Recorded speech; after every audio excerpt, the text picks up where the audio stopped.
Whoops, LinkedIn says you're not approved for LinkedIn Live. Oh, But it's live on Facebook.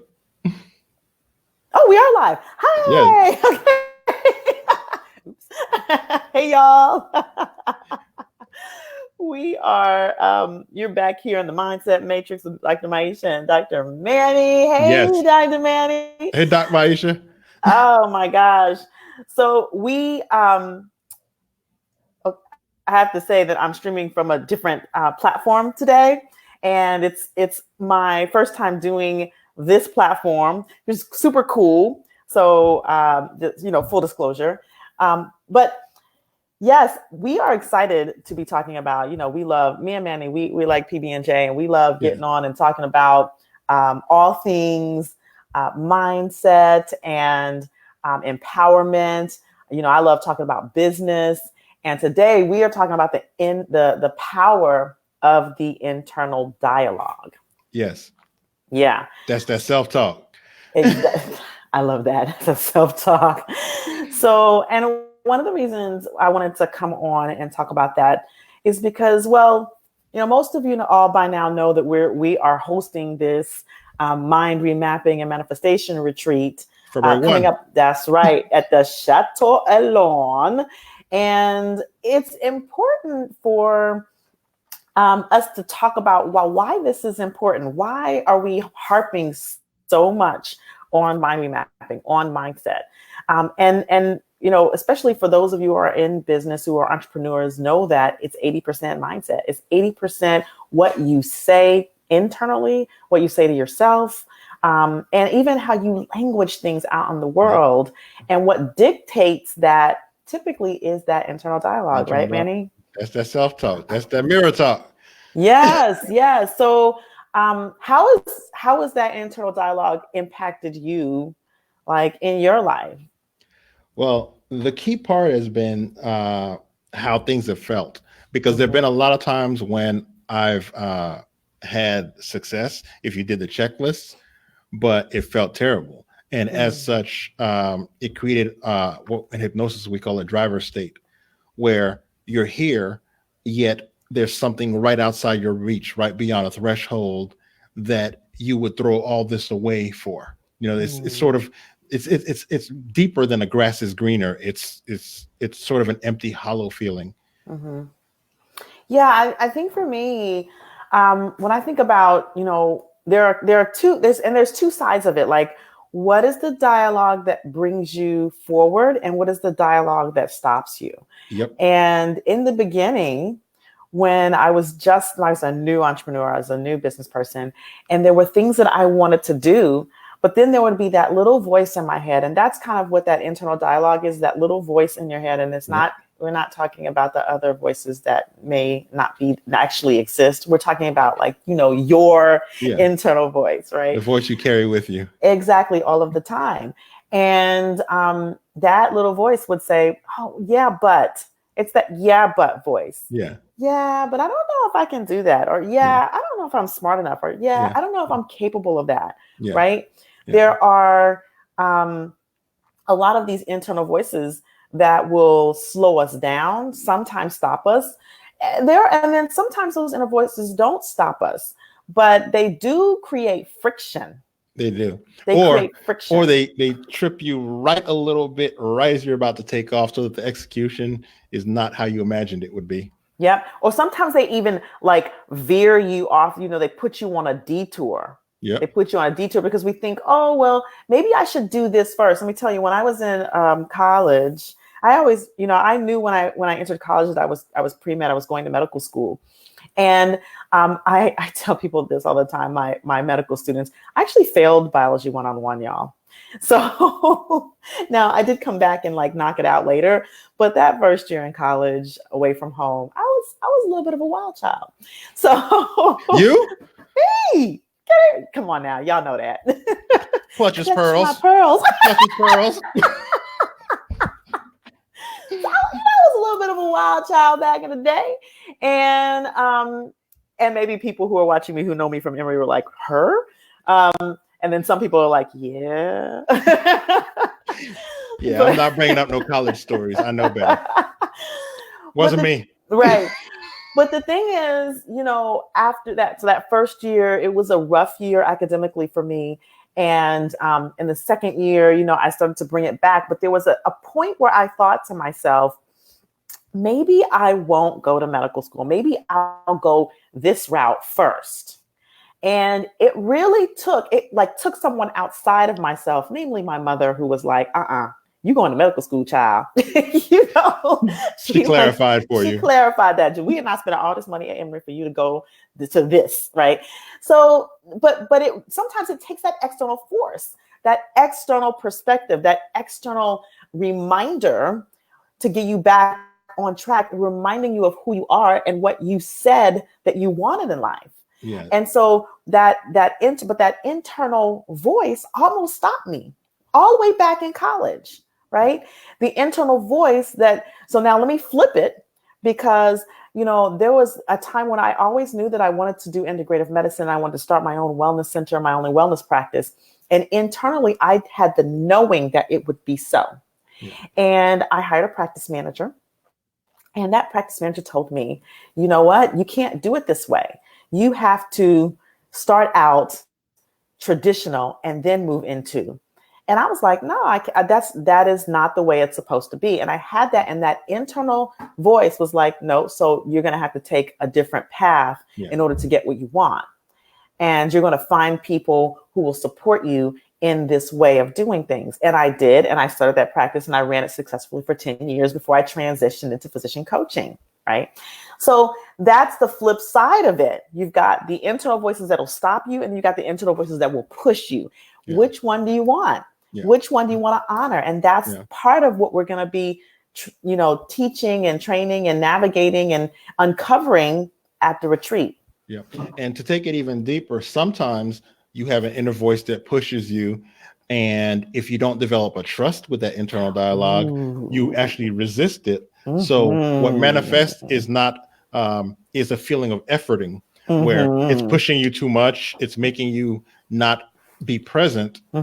And it's making you not enjoy smelling the roses, taking time to play. You guys know I'm very big on the importance of taking time to play. So ultimately, you have to establish that initial relationship with that inner voice, so that the things that you're doing, it's in some schools of thought, they call it the ego narration. There's this storyteller in your mind telling your story the whole time. You want to establish a relationship with that storyteller so that every moment, like this moment, is meaningful. Yes, I love that. Establishing the relationship with the inner voice, and an empowering relationship with that inner voice. And being able to, when you have the empower, because you got to distinguish between the empowering relationship and the disempowering relationship with the inner voice. When you have the empowered relationship with that inner voice, then you can learn to trust what that inner voice, that inner guidance is telling you, right? You can be able to trust that intuition, and you can move in line with that. And if you do not have that empowered relationship, if you have a disempowered relationship with that inner voice, then you want to recognize that is the relationship, so that you can shift that, right? And so you can remap that. See what I did there? See what you did there. See what you did there. Right. So you want to be able to like distinguish the relationship. Then what is identify, well, what is the relationship with the inner dialogue, with the inner voice? Shift that relationship, and then trust the new relationship that you have with your inner voice, such that you're able to move in the direction that you know that you need to move. And know that you're moving in the right direction. There's that meta knowing. It's not just moving in the direction, but moving, wanting to be here now, because trusting and knowing that here now is the right place for you to be. Yeah. So now here's a question, and this is sort of like sneak preview-ish for February 1st. Let me see. By the way,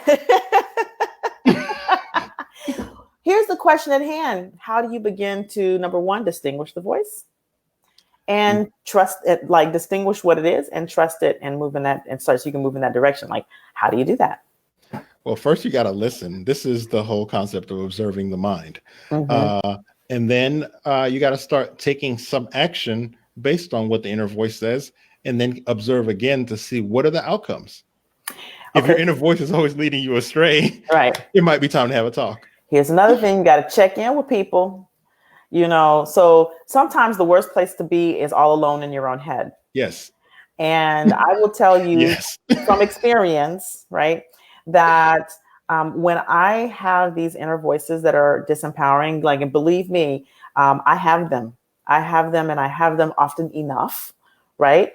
But the difference is I can now distinguish, oh, this is that thing happening. Yeah. And then I have people to call, one being Dr. Manny, who can remind me that that's not a very empowering relationship with your inner voice. In fact, I don't think that's who you are. And then reminds me and re-empower me or redirect me to the empowered relationship with that voice. Yep. So having people, community, right? Community coaches, whatever it may be, to check in. So sometimes there's external accountability and external reminders that you need to actually show you that internal, like, what is the relationship, or what if you're off track. Yep. If you're off track on your recognition of who you are. Yeah. See, that's a sneak peek. So That clearly y'all need to be on your Chateau Elandro. That's like a sliver of what we're gonna, because in these types of things, we go deep. We go deep to really uncover, like, what are all the conversations that you have? What are the things that there are the conversations that you have, and then the conversations that you think that you have, and then the conversations that you actually have that we get uncovered that could be either putting friction between you and your results. That means you may be moving but slower than you'd like to, right? Or it could be stopping you completely, or you could be like right at the brink of a start and like paralyzed, right? Whatever that place is that you are, you could be moving at a pace that you feel is good, but not be realizing that there is an opportunity for you to even catapult and 10 times those results. And you could be moving in the wrong direction, and you know it, but you don't want to talk about it yet. You're not ready to talk about it yet. Complete denial. What's that? Commitment to your correctness. Ooh, committed to being right. That's what I mean. Yeah. Yes.